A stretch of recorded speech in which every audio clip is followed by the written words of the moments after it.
Nous sommes au début du XXe siècle, dans cette partie orientale de l'Allemagne que l'on appelle le Brandebourg, à quelques dizaines de kilomètres du fleuve Oder. Voici un petit village au milieu de la forêt. C'est Leichholz, environ 500 habitants. La majorité des villageois vit de l'agriculture et de l'exploitation de la forêt. Cette forêt est immense tout autour, plus de 200 km², ou encore 20 000 hectares.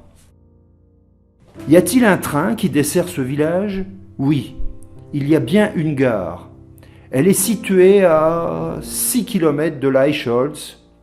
Il faut suivre une petite route qui serpente au milieu de la forêt pour la rejoindre.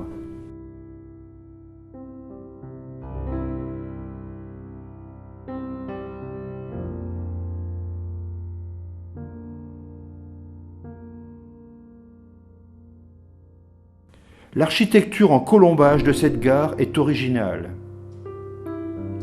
En 1941, on dénombre 12 trains par jour, soit 6 dans chaque sens, pour desservir dans la forêt ce petit village de 500 habitants.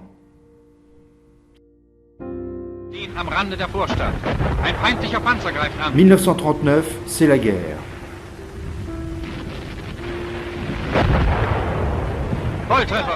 Puis, 1945, après le déplacement des frontières dans cette région, toute cette zone devient polonaise. Leichholz, qui a perdu tous ses habitants allemands expulsés, s'appelle désormais Dziewczę. Quelques Polonais viennent occuper les maisons qui n'ont pas été détruites, mais le pays est très enclavé.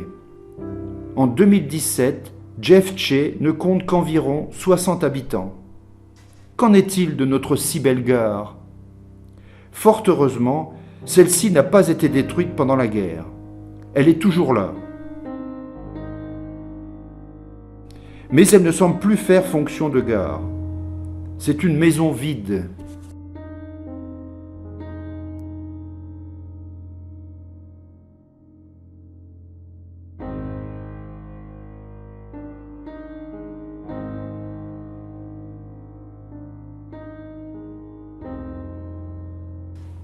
Nous arrivons en train depuis l'ouest.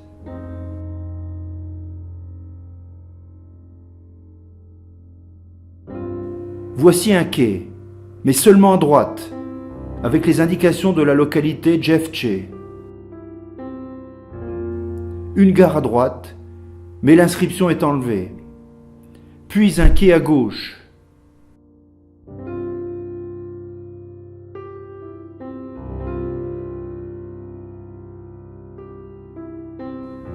Nouvelle gare, mais pas de quai ici.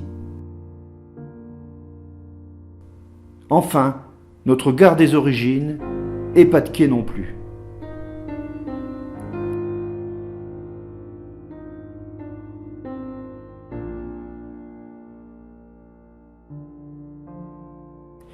Il y a donc bien ici 3 gares. 3 gares pour desservir ce village plus perdu que jamais. 3 gares, ou du moins 3 bâtiments qui n'ont plus de gare que le nom. En 2017, ici existe encore 5 trains par jour dans chaque sens. Pour un village de 60 habitants, perdu à 6 km dans la forêt.